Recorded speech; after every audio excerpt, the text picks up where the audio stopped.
नमस्कार सर, आपलं स्वागत आहे. आयकॉन स्टील प्रस्तुत बिल्ड आयकॉन या उपक्रमामध्ये माझ्यासोबत आहेत आर्किटेक्ट योगेश ठाकरे सर. जरी तुमच्याकडे आता कॅमेरा असं स्क्रीनमध्ये बघून वाटत नसलं तरी 24 वर्षांचा प्रदीर्घ अनुभव आहे. हे असं यंग पासआउट वगैरे असं तुम्हाला वाटते, पण धुळ्यामध्ये अतिशय उत्तम काम करतात. रेसिडेन्शियल वर त्यांची जास्त मास्टरी आहे. गव्हर्नमेंटचे अनेक त्यांनी प्रोजेक्ट केलेले आहेत आणि सगळ्यात महत्वाचं त्यांनी मगाशी बोलताना सांगितलं त्याप्रमाणे धुळे महापालिकेचं काम त्यांच्या हातून झालेलं आहे. ते या सगळ्याबद्दल आपण त्यांच्याशी थेट आता चर्चा करणार आहे. तर सुरुवात अर्थात तीच करायची मला पहिल्यांदा, म्हणजे तुमचं शिक्षण, शाळा, कॉलेज आणि सिव्हिल इंजिनिअरिंग सारखं की आर्किटेक्ट हे निवडण्यामागचं काय हे होतं? कारण बऱ्याचदा ड्रॉइंग चांगलं असलं की आर्किटेक्ट ही स्ट्रीम निवडतात असं जनरल असतं. तर तुमच्या बाबतीत पण तेच होतं का काही वेगळं होतं? फॅमिली बॅकग्राऊंड तर आर्किटेक्चरचं काहीच नाही. बरोबर. वडील डॉक्टर आहे. अच्छा. वडिलांची इच्छा होती की डॉक्टर व्हावं. बर. पण मला वडिलांनी ज्या दिवशी असं ठरलं की बाबा मेडिकलला जायचं का याला जायचं दुसरं काय करायचं, तर मग जेव्हा ओटी मध्ये मला नेलं तेव्हा तो पूर्ण पक्का विचार केला की डॉक्टर. मग त्याच्यानंतर आमच्या वेळेला नाटाची एक्झाम होती. मग ती एक्झाम दिली आणि त्याच्यानंतर म्हणजे लहानपणापासून मला ड्रॉइंगची प्रचंड आवड होती. ड्रॉइंग करणं, मूर्ती बनवणं असं आवडायचं सगळं. मग वडिलांनी पण ठरवलं की ठीक आहे बा, पण थोडंसं आम्हाला आमच्या वेळेला रूल असा होता की नॉर्थ महाराष्ट्र युनिव्हर्सिटीचे जे असतील त्यांनी ऍडमिशन पहिल्यांदा इकडच्या कॉलेजला घ्यायचं. बरोबर. तो कोटा तसा होता. म्हणून मी जे याचं केलं, आमचं नंदुरबारला तेव्हा एकच कॉलेज होतं. बरोबर. NTVS कॉलेज ऑफ आर्किटेक्चर नंदुरबारचं. आम्ही तिथं होतो. आमची पहिलीच बॅच होती आर्किटेक्चरची. मग तो ग्रुप सगळा आमचा, म्हणजे बरेचसे मित्र आमचे पूर्ण ऑल ओव्हर इंडियाचे, जे काही दिल्लीचे, काही हरियाणाचे, काही असं आमचा तो ग्रुप होता. मग ते कॉलेज तर खूपच म्हणजे चांगले दिवस होते, खूपच छान दिवस. Very good. आणि अजून पण एकदम छान आहे. संपूर्ण भारताचं एक्सपोजर एकदमच मिळालं तुम्हाला. बरोबर. पुण्याचे मित्र पण मजा आली. कॉलेज खूपच छान होतं आणि सगळ्या गोष्टी आमच्यासाठी नवीन होत्या. होय. पण मग इतकं आता तुम्ही काम करताय, तर एक महत्वाचा प्रश्न म्हणजे आता पुन्हा ड्रॉइंग ऍज अ हॉबी काही कंटिन्यू आहे का? हो. अच्छा, अजून ठेवली आहे कंटिन्यू? कारण एवढं तुम्ही काम करताय म्हटल्यावर त्याच्यासाठी वेळ मिळतो का वेगळा? मला ड्रॉइंग पेक्षा मला काहीतरी असं मातीशी खायला आवडतं, क्रिएट करायला आवडतं. त्या गोष्टी माझ्या व्हेरी गुड. मग ती चालू आहे हॉबी? चालू कुठं ना कुठं काही वेळ कमी मिळतो. हो, म्हणूनच म्हणलं की मग अशी एकाने तुमची ओळख अशी सांगितली की किंग ऑफ आर्किटेक्ट आहे असं. धुळ्यामध्ये जर इतकं तुम्ही काम करताय तर आता हॉबी जपायला कधी वेळ मिळणार या सगळ्यामध्ये, असं पण आहे. बरोबर. मग पुढे तुमची कशी होती वाटतं शिक्षणानंतर? ग्रॅज्युएशन नंतर मी प्रॅक्टिस अहमदाबादला केली, विराट ठाकूर सर म्हणून. बरं. पण त्यांच्याकडे जेव्हा 2 वर्ष होतो मी, त्यांचं म्हणणं होतं की आता इथून तो डायरेक्ट ऑफिस चालू करायचं. अच्छा, त्यांनी स्वतःहून सांगितलं? मग त्यांनी तिथं, मग त्याच्यानंतर आणि मला तर इथंच होतं येण्याचं. मग ते ऑफिस चालू झालं. मग हळूहळू त्याच्याने. पण मग अहमदाबाद कसं एकदम शिफ्ट झाला तुम्ही? अहमदाबादला आमचं सांगतो कसं, कॉलेजला असताना आहे ना, आम्हाला कॉलेजमध्ये कमी आहे, आम्ही फिरायचो खूप. अच्छा. प्रचंड. आमच्या आर्किटेक्चर बद्दल बोलत असते की 1% कॉलेजला शिकवतात, 90% तुम्हाला फील्डवरच असतं, बाहेर तुम्ही जितकं जे बघत होते ते शिकत जाऊ. बरोबर. आमचं ते तसं सगळं जास्त असायचं. बरोबर. म्हणजे त्यामुळे असं पूर्ण हे झालं आणि मग नंतर स्वतः तुम्ही फायनली धुळ्यात येऊन स्वतःची कन्सल्टन्सी सुरू केली. बरं. मग पहिला केलेला प्रोजेक्ट कुठला आठवतोय का? पहिला प्रोजेक्ट आमचा एक बंगलोचा होता. आमच्या शेजारीच ते राहायचे. बरं. तो अजूनही आठवतो. म्हणजे त्या दिवशी रात्रभर झोप आली नव्हती. काय बोलता? जेव्हा ते लाईन आउट होतं, ते लाईन आउट सुरुवातीपासून टेन्शन होतं. पण ते अजूनही त्या कामावर गेलं, तर तो पहिला प्रोजेक्ट होता. वा. पण त्यांनी कसा विश्वास, कारण तेव्हा तर अनुभव काहीच नाही, फक्त त्यांनी आलेला आहे बॉयने केलं. पहिल्या वर्षी मी ते 2च कामं केले. म्हणून नंतर दुसऱ्या वर्षापासून माझ्याकडे कामाला सुरुवात झाली. खूप झाली. एकदम 14, मग एकदम 21 असं मल्टिपल मध्येच वाढत गेली एकदम. आणि लकीली काय झालं की मी धुळे झालं, जळगाव, नंदुरबार, नाशिक, औरंगाबाद अशा सर्वीकडे काम म्हणजे जास्त मला इंटरेस्ट रेसिडेन्शियल मध्ये. बरोबर. मग इकडे रेसिडेन्शियल मधला अनुभव, ही पहिली साईड, आणि आता थेट धुळे महापालिका, तो प्रवास कसा होता? धुळे महापालिकेचा तो अनुभव कसा होता? तेव्हा आमच्या इथं आयुक्त म्हणून पायगुडे सर होते. तेव्हापासून ती सुरुवात झाली होती. बरं. मग ते कन्सेप्ट जसा त्यांच्याशी डिस्कशन होत गेलं, झालं. मग ते करत की त्याच्यानंतर ते पायगुडे सरांची बदली झाली. पण मग तो तेव्हापासून तो होतच. पण ते बाकी तिथं होऊ शकते पालिका, हे काय त्यांना काही पटायचं नाही, कारण तिथं पुढे शॉपिंग कॉम्प्लेक्स होतं. ते कोण काढेल असं तसं. पण लकीली ते सगळ्या गोष्टी होत गेल्या. होत गेल्या. मग ते आम्ही झोनिंग वगैरे ते करत मी मजा आली ती. बरोबर बरोबर. आणि पालिकेची प्रोजेक्ट building अजून पालिकेची झाली. बिल्डिंग तुमच्या ती झाली. अशा हो. याच्यातून झाली. मग ती झाली. त्याच्यानंतर मग आता चौकांची भरपूर काम. आता एक शिवाजी महाराजांचा आमचा एक छान प्रोजेक्ट चालू होतोय. बरं, तो कुठे होतोय? तो होतोय तिथं 40 चौफुलीला. बरं, पण काय वैशिष्ट्य आहे त्या प्रोजेक्ट मध्ये असं? जसं आपण रायगडाचा कडा होता ना, अच्छा. टकमक कडा, हो तर ती पण जागा अशी चिंचोळी होती. हो, चिंचोळे. मग ती तशीच होती. मग आम्ही तोच कन्सेप्ट घेऊन ते डिझाईन केलं. अच्छा. लाईन आउट वगैरे क्या सगळं बात आहे, झालं. आता सुरू आहे ते काम. एक काम आमचं झालंय शिरपूरला, ते इंडोर स्टेडियम. बरं. ते पण म्हणजे लक्षात राहण्यासारखं काम. ते एक छान अच्छा, आहे, खूप झालं. Very good very good. तर मग आता परत रेसिडेन्शियल मधल्या याच्याकडे येऊया. इतकं स्वतःची क्रिएटिव्ह बॅकग्राऊंड होती किंवा असं वाटत होतं, पण मग धुळ्यासारख्या ठिकाणी रेसिडेन्शियल जेव्हा तुम्ही फील्ड निवडलं त्याच्यात क्रिएशनला कितपत वाव मिळाला किंवा करायला? कारण छोटे प्लॉट साईज असायचा, छोटे हे असायचे, बरोबर. तर मग ते कसं मॅनेज केलं किंवा तो फेज कसा होता? नाही, जागा छोटी असेल किंवा हे असेल ना, तर त्याच्यापेक्षा महत्वाचं मांडणी असते बरोबर. architect साठी. हो, आर्किटेक्ट म्हणूनच विचारलं. तर तो क्रायटेरिया कधीच नसतो असं मला वाटतं. कारण बरोबर. की मी सिव्हिल, इंटिरियर, लँडस्केप पूर्ण म्हणजे पहिल्या दिवसापासून तो डिटेल असेल. समजा बरोबर. जागा कमी असेल तर मी लेवल्स मध्ये खेळतो.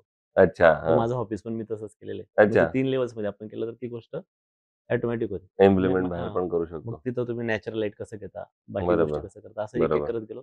आपण आपली वेगळी, कारण की एक सेम गोष्ट आमचे लोणावळ्याचे आर्किटेक्ट आहेत, शबरीबाई म्हणून. ओके. त्यांच्याकडे पण होतं ना, तर त्यांचं म्हणणं होतं की तुम्ही धुळ्यात काम करा, तर तुम्ही मुंबईला बसा, का तुम्ही कुठे बसा. आजकाल ती बाउंड्री नसते. आता सगळं ऑनलाईन झालं. सगळं ऑनलाईन होतं. तुला वाटतंय ना, म्हणून लकीली माझं काय होतं की मी जरी इथे तरी माझं नाशिकला काम चालू आहे, वा. औरंगाबादला काम करतोय. वा. तो काय क्रायटेरिया असं मला नाही वाटत. बरोबर आहे.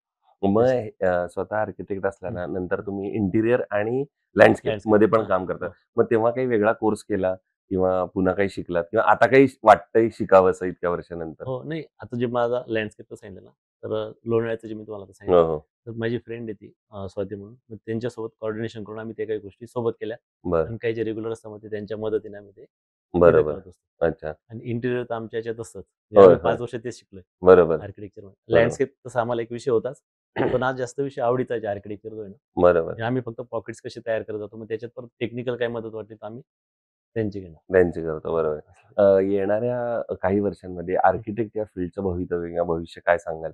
पुढं काय? सिव्हिल इंजिनिअरिंगला एक वेगळं भविष्य आहे, कारण आपण डेव्हलपिंग कंट्री आपण म्हणतो, इन्फ्रास्ट्रक्चर एवढं वाढतंय. तसं मग आर्किटेक्टचं काय भविष्य वेगळं सांगाल? आर्किटेक्चर म्हणजे ज्याला जो खरोखर म्हणजे आर्किटेक्ट म्हणजे काय चित्रकार किंवा असं नाहीये. होय. तर तो जो सगळ्या गोष्टी सांगड करेल, म्हणजे त्याच्यात डिझायनिंग पण चांगला हवं, मांडणी पण आणि व्हिजन पण हवं. आता मी जे करतो ना, मॅक्झिमम मटेरियल सोबत खेळतो. बरोबर. तर जसा आता आमच्या इथं प्रॉब्लेम, आता मला जे यायचे, जसं मी स्कायलाईट वरून घ्यायचो, मग प्रॉब्लेम आला की ते लिकेज व्हायला लागले.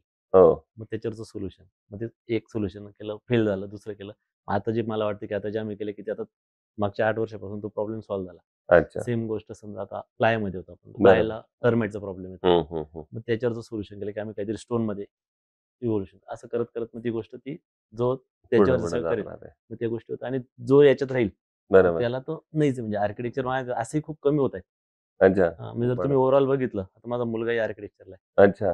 तर जर इंजिनिअरिंगचे बघितलं तर इंजिनिअरिंगला दरवर्षी जर 2 लाख मुलं असेल, तर आर्किटेक्ट ओव्हरऑल भारतातून फक्त 3,000च होत आहे. अच्छा, त्यामुळे तो कॉम्पिटिशन अदरवाईज कमी नाही, पण नाहीच आहे. म्हणजे अजून मला असं वाटतं की 5 वर्षांतर शोधावं लागतील ती गोष्ट. बापरे. ओव्हरऑल बाहेर पण खूप आहे. आता माझे मित्र आहेत, हो. मस्कतला आहेत, दुबईला आहे, सर्व ठिकाणी. मला नाही वाटत की म्हणजे आर्किटेक्चरला कुठंतरी रिसेशन येईल असं. बरोबर. नाही तर तुम्ही म्हणता ज्याला आवड असेल, जो जबरदस्ती झालाय, त्याला काय करू शकेल, ते कोणत्याच फील्डमध्ये नाही. होय होय, ती तर आहे. पण मग एवढा जबरदस्त स्कोप तुम्ही म्हणताय त्याप्रमाणे आहे इथं, आर्किटेक्टची वानवाय आधीच कमी आहे. तर मग येणाऱ्या मुलांना तुम्ही काय सल्ला द्याल, जी काही उरलीत ती मुलं? ज्याला वाटतंय ना की मी या आर्किटेक्चरचा फील्ड पार्ट मध्ये कसा आहे, यावं. त्याने टेक्निकल गोष्टी, समजा आता काही आमचे बरोबरचे म्हणजे आम्ही जे अनुभवलं, आता जे काही माझे मित्र होते ते खूप जबरदस्त आर्टिस्ट आहे. आम्ही म्हणायचो की तू एक प्रोडक्ट डिझायनर व्हायला होतं, तू काहीतरी चित्रकार व्हायला होतं, पण तू इकडे आला समजा क्लायंटशी जे डील करायचं असतं, बरोबर. तर तुम्हाला विचार तसा पण करावा लागतो. बरोबर. तुम्हाला त्याला डील पण करायचं, तुम्हाला त्यांच्याकडे पैसे पण घ्यायचे, हो. तुम्हाला तिथं मुडी होऊन नाही चालत. बरोबर. डिझाईन करताना मुडी व्हा, हो. काम करताना तुम्हाला व्यापारासारखा विचार करावा लागतो. बरोबर. आणि एक्झिक्युशन करताना तुम्हाला तो पूर्ण टेक्निकल माणसारखा, याची जो सांगा कॉम्बिनेशन करेल तो 100% सक्सेसफुल होईल. बरोबर. बिंग आर्किटेक्ट एक तुमच्या डोळ्यासमोर चित्र असतं किंवा एक कल्पना असते असं असं आपल्याला हा प्रोजेक्ट करायचा. तर मग धुळे शहराचं विजन बघताना तुम्हाला काय डोळ्यासमोर चित्र येतं किंवा काय तुम्ही आणता की आता असं आम्ही आयडियल बरोबर. असलं पाहिजे? आता आम्ही जे करतोय ना, की ऑलरेडी त्याच्यावर पण काम चाललंय, बरं. की म्हणजे पूर्ण रिव्हर फ्रंट आहे आमच्या इथलं. ते हो, सगळ्यात हो. प्लस पॉइंट आहे. माझा प्रोजेक्ट पण तोच होता. अच्छा. त्याच्यावर माझं प्रेझेंटेशन पण झालेलं आहे. बरं. आता जे आमचे नवीन आमदार झाले अनुभव होय, होय.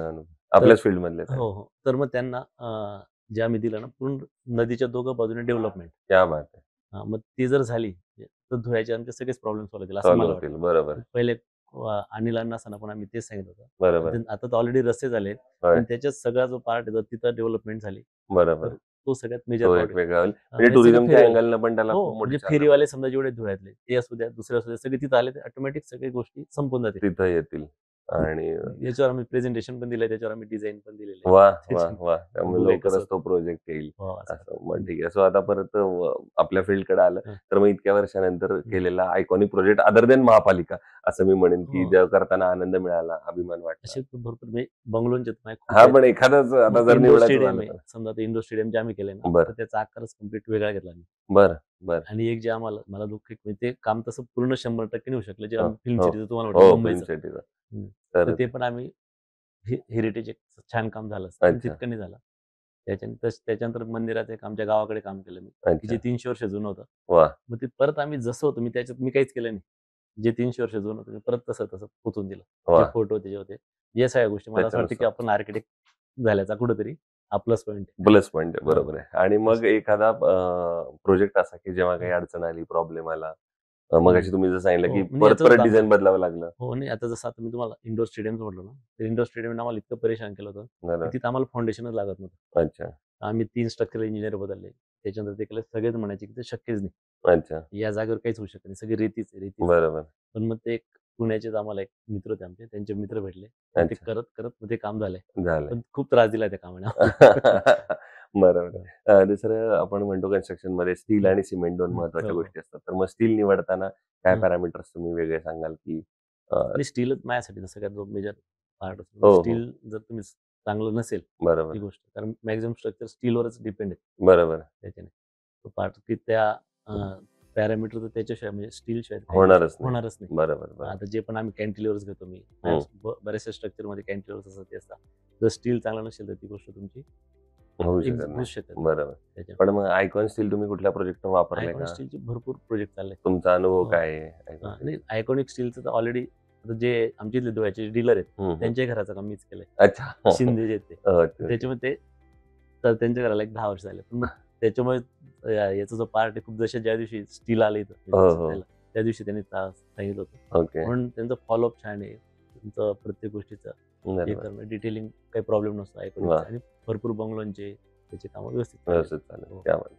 सो हे होते आर्किटेक्ट योगेश ठाकरे आणि त्यांनी जसं सांगितलं त्यांचा दुसरी पिढी सुद्धा आता या आर्किटेक्ट फील्डमध्ये येते आणि त्यांनी सांगितलं जर मनापासून आवड असेल तुम्हाला त्या क्षेत्राची खरंच तरच या. आणि आता जसं त्यांनी सांगितलं की काही हजारात फक्त मोजके आर्किटेक्ट राहतात, म्हणजे त्यांना स्कोप इतका आहे आणि त्यांना एक दुसरी भीती अशी वाटते की पुढे आर्किटेक्ट मिळणार नाही. तर ते मिळणार नाहीत, यापेक्षा जे आहेत तर तुम्ही लवकरात लवकर या फील्डमध्ये या. भरपूर संधी आहेत आणि अनेक संधी तुमची वाट बघतायत. पुन्हा एकदा तुमचे मनपूर्वक आभार की धन्यवाद. तुम्ही आमच्या बिल्ड आयकॉन प्लॅटफॉर्मवर आलात, इतक्या मनमोकळेपणाने गप्पा मारल्या आणि येणाऱ्या आगामी काळात असेच वेगवेगळे प्रोजेक्ट तुमच्या हातून घडावेत याच मनपूर्वक शुभेच्छा.